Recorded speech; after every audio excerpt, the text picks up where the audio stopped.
Amidst 100 light snowflakes falling on the heads of the townspeople, an amazing story began. In the city of Symbol, where the residents welcome each new year, preparations for the great holiday have begun. It was a time when every corner of the city was filled with an atmosphere of magic. The townspeople, filled with excitement and inspiration, set out in search of gifts, creating an atmosphere of anticipation for the holiday.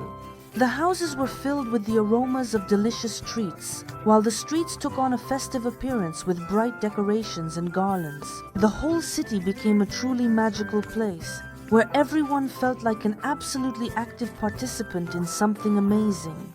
And so, on the eve of the most anticipated event, the residents of Symbol eagerly awaited the arrival of the new year, knowing that at that moment something amazing and magical would happen. In this magical period, when the entire city of Symbol awaited the arrival of the new year with anticipation and joy, there existed one person who stood out with his unique perspective. Mr. Blue, unlike the others, did not feel joy from the approaching holiday. For some mysterious reasons, New Year's songs, sparkling lights, and cheerful faces of people only caused him irritation. During this period, he preferred to remain in the solitude of his home, avoiding encounters with the festive atmosphere, ordering delivery, and not going outside. He sought to avoid every moment associated with the New Year's festivities in order not to confront the bright joy that surrounded him. Next door to Mr. Blue lived his first school love, Emma, with her daughter Mindy. In their home, always an atmosphere of comfort and harmony. Evenings were lit by the warm light of household lamps, and the smell of home-cooked food filled every corner. Emma enjoyed working in the garden, creating beautiful flower beds, and she loved to cook. Mindy was a real smart girl at school, open, kind, and always smiling. She was adored not only by her mom, but by everyone around. Their family seemed like an oasis of happiness, and every moment spent with them felt like a fairy tale chapter from the best book. On the dark nights before the holidays, Mr. Blue, like a sinister spirit, infiltrated the heart of the city. Restless, he mysteriously vanished into the darkness. As he made his way toward the houses, where the light of the New Year's garlands delighted the eye, sinister rustlings accompanied his steps, and the night bore witness to his strange deeds. In the darkness, like a shadow, he darted between the houses. Brightly decorated Christmas trees stood in his path, but instead of delight, he felt a strange pleasure in tearing the decorations from them. In his nightly wanderings, he spared even the mailboxes where children left their letters for Santa Claus. By breaking them, he seemed to question the very idea of the magic of the holiday. Mr. Blue, like a shadow of the anti-Santa Claus, tried to steal the joy and belief in miracles from the townspeople. And on that night, when the stars sparkled in the sky, Mr. Blue continued his dark schemes. Something unexpected happened. The little girl Mindy, captivated by the enchanting atmosphere of the pre-holiday evening, was heading to the mailbox to send her long-awaited letter to Santa Claus. And amidst the winter darkness, she noticed a dark figure bent over a box. Mr. Blue was caught off guard. Mindy, despite her young age, possessed courage and determination. With a trembling voice, she dared to ask, "Sir, what are you doing?" In response to her innocent question, Mr. Blue, with a sinister grin, said something unexpected. "Boo!" The girl got scared, fell to the ground, and screamed.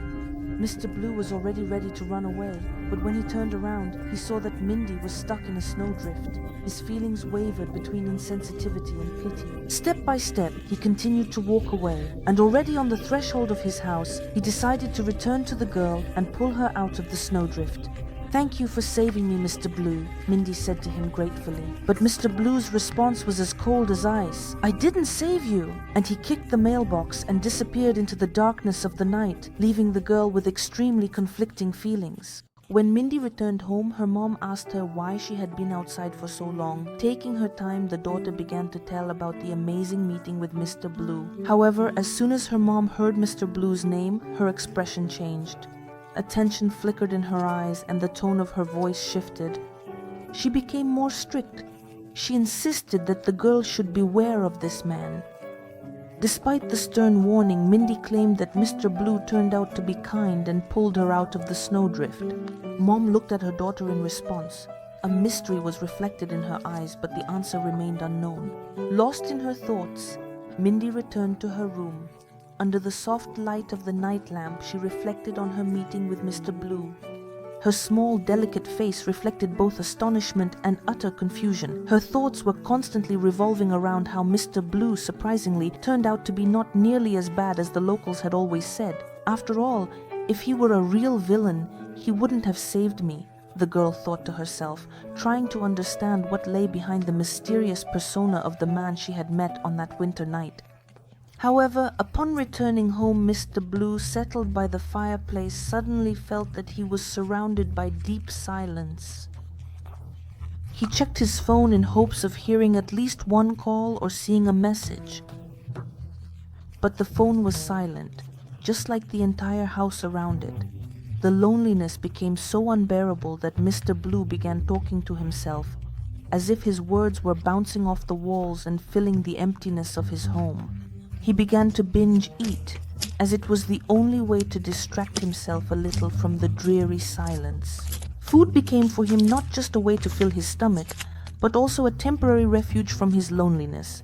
In every bite, in every sip, he indeed sought something that could momentarily create the illusion that his home was full of laughter, joy, and warmth. A few days passed, and Mindy couldn't shake the thought of the mysterious Mr. Blue. Deciding to learn more, she approached her mother and began to ask her about the enigmatic man. Mom reluctantly told her daughter that Mr. Blue had once been her classmate. However, due to his unusual appearance, he was always teased, and this had a significant impact on his character. Emma said that in childhood he tried to show her attention and even gave her a New Year's gift. However, his efforts were in vain as one of his classmates took and broke that gift. Then Mr. Blue got angry, broke the Christmas tree, and he shut himself off, spending many years not leaving his home except for the New Year holidays. He would go out and always cause trouble, which is why no one likes him. For Emma, this day was also difficult. She never liked it when a boy was bullied. The moment with the broken gift became a serious turning point in Mr. Blue's life. And Emma, indeed understanding this, felt a little guilty about what had happened. In her fondly remembered memories, Mr. Blue persisted as the image of a boy who tried to reach her heart but faced the cruelty of a peer. Mindy felt a deep compassion for Mr. Blue and begged her mom to allow her to invite him for New Year's. She believed that it was important to support those who feel lonely and was ready to give him a sense of celebration and understanding. Emma was not thrilled about her daughter's idea, but she saw that Mindy had a very kind heart and allowed her to invite Mr. Blue to the New Year's celebration. However, deep down, Emma still hoped that he would not show up. Meanwhile, Mr. Blue was at home trying to avoid hearing New Year's music coming from neighboring houses and streets. Suddenly, there was a knock at the door. On the doorstep stood a little girl named Mindy who wanted to invite him to the celebration. However, the meeting was far from pleasant. Mr. Blue was irritated and even threatened the girl. But she turned out to be not so simple. She calmly introduced herself and even said that she was not afraid of him. Attempts to invite him to the festive dinner were unsuccessful, but the girl was not going to give up. Words of persuasion flowed from her like a river, and when he had almost dismissed her, she declared that he would even receive a New Year's gift. This unexpected turn made Mr. Blue ponder, but when he heard that Emma would not be at the holiday dinner, he felt a strange bubbling inside himself. This name triggered a whirlwind of memories. He recalled his school love, that difficult period when he was bullied, and the moment when he resolutely shut himself off from the outside world. However, he was now faced with a meeting from the past, and despite his doubts, he agreed to take this step. After Mindy left, he started choosing a suit to wear to the celebration, but the wardrobe only had old clothes and he couldn't find anything suitable for a long time. He had already given up and decided that he wouldn't go anywhere when suddenly he saw his former classmate who had once bullied him through the window.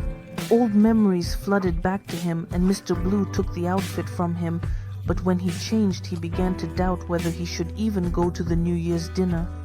But Mindy was already standing by the window shouting, "Mr. Blue, everyone is waiting for you." Shyness, which was uncharacteristic of Mr. Blue, he stepped out of the house. His soul was tormented by fears and anxieties about facing the past. For many years he had avoided society and was afraid to show any emotions. However, something warm and exciting awakened in his heart, and he realized that it was the feeling of long-forgotten human warmth. It was something new and incomprehensible for Mr. Blue, who was usually as cold as stone. Mr. Blue, entering the family home, saw guests had already gathered around the festive table. Various delicious dishes were laid out on the table, and the aroma of food filled the entire house. The guests greeted Mr. Blue with joyful smiles. At first he was uncertain, but soon he found his place in this friendly company. He even joined in the dancing, sang Christmas songs, and enjoyed the celebration. New friends invited him to try different dishes and offered drinks. Then came the moment of exchanging gifts, and everyone gathered around the New Year's tree. Suddenly there was a knock at the door. The hostess Emma opened it, and a man was standing in front of them. Blue's classmate and Emma. He apologized for being late. His outfit was taken. Everyone was shocked by this unexpected turn of events. When the man walked a little further, he saw Mr. Blue. Their eyes met, and neither of them said a word. It was the language of that glance understood only by them. Then the man clarified if they exchanged gifts then. After receiving a positive response, he said that he had a gift for Emma and presented her with a ring, proposing that she become his wife. Emma stood in confusion and utter bewilderment, as she had no romantic or any other kind of relationship with this person. But the man hugged her and whispered, "If you agree, I will make you happy, carry you in my arms and bring you joy, but if you refuse, I will lock you up." Blue. Emma understood that now she would have to make a difficult decision. After all, it can indeed affect the future of a person who may not be as bad as they seem. At that moment, when Emma said yes, Mr. Blue suddenly raised his glass of water and splashed the man's face with it like an icy rain. Suddenly, a violent whirlwind of angry words and shouts erupted, directed at both the man and all the other guests. As if revealing a hidden truth, Mr. Blue fiercely accused everyone present of hypocrisy. He shouted that the festive fun is just an illusion, and in reality they all can't stand each other, hiding their true feelings, while discussing one another behind their backs. In an instant, all the festive dreams were shattered, and the guests in the house lost their cheerful mood, remaining stunned and disappointed. Under the power of anger, Mr. Blue overturned the dining table, attacked the man, started a fire, and like a shadow, vanished from the house, leaving behind a trail of destruction and chaos. When he left, the man began to blame Mindy for what had happened, claiming that it was she who invited Mr. Blue. But then they all decided together to tidy up the house in order to celebrate the new year, but this time without Mr. Blue. Mr. Blue was consumed by thoughts of revenge, shouting that the residents of Symbol would be cursed and he would not allow them to celebrate the arrival of the new year. He decided to cut off all the electricity in the city a minute before midnight. It took a lot of contemplation before a strange idea came to him: to dress up as Santa Claus, arrive at the main pole of the city, and cut the wire that provided electricity to the entire settlement. After Mr. Blue created chaos in Emma's house, she told her daughter to go for a walk in the festive center, buy some treats for herself, and come home in a couple of hours. Meanwhile, she and the guests would tidy up the house. Mindy, listening to her mother, happily got dressed and headed to the magical festive center of the city. The streets were adorned with twinkling lights, the shop windows sparkled with gifts, and the air was filled with the scents of vanilla and cinnamon. The girl was surrounded by joy and laughter, and she enjoyed every moment. Meanwhile, in Emma's house, the real magic of cleaning began. The guests got to work, laughing and talking as if they were old friends. Although Emma was worried about her daughter, she couldn't help but smile as she saw the true spirit of solidarity and mutual assistance blossoming in her home. Suddenly, the girl saw Santa Claus. She did not recognize Mr. Blue in this man and ran closer to make a wish. Mr. Blue was rude to her, but then he took on the role of Santa Claus. He quickly listened to her wish and disappeared from sight. Mindy stood with a magical smile on her face. When she entered the house, the magic of the New Year's evening enveloped her. Everything around was restored as if nothing had happened. New dishes sparkled on the table, and the smiles of happiness on the guests' faces shone brighter than the New Year's lights. Emma approached her daughter, hugged her, and asked how the walk went. She mentioned meeting Santa Claus, although it was actually Mr. Blue.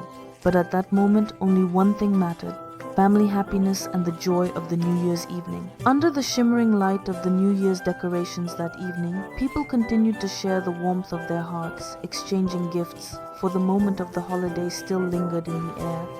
As midnight approached, everyone around began to prepare for the momentous occasion, with guests holding sparkling glasses of champagne, and the countdown to the new year began. However, suddenly everything went dark.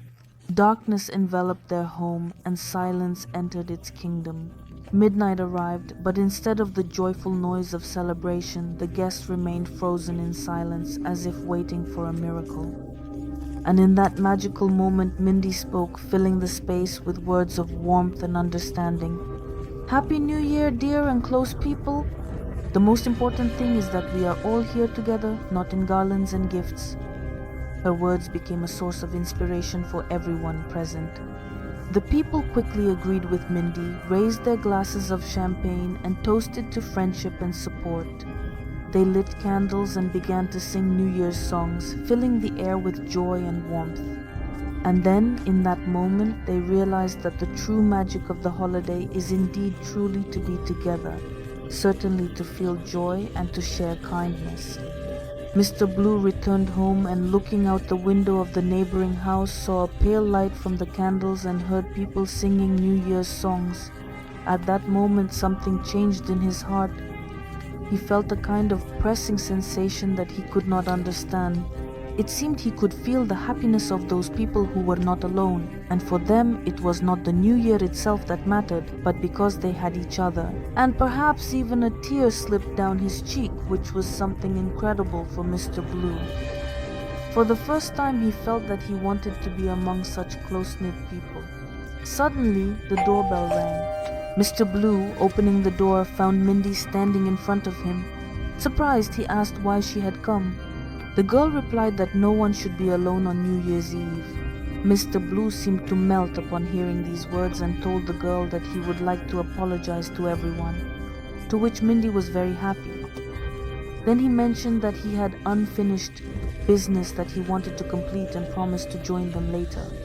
He hurried to the city, reconnecting all the wires, and oh, miracle, the light in the city returned.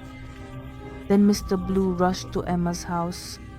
Upon entering, he confessed his regret for his actions and offered to be punished for his behavior if necessary.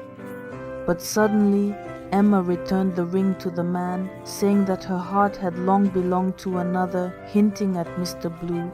Mr. Blue could not believe his happiness. Joyful about this turn of events, he shook hands with the man, hugged Emma, and together they lit the Christmas tree, starting to sing New Year's songs. Thus, the new year arrived, filled with joy, tranquility, and love.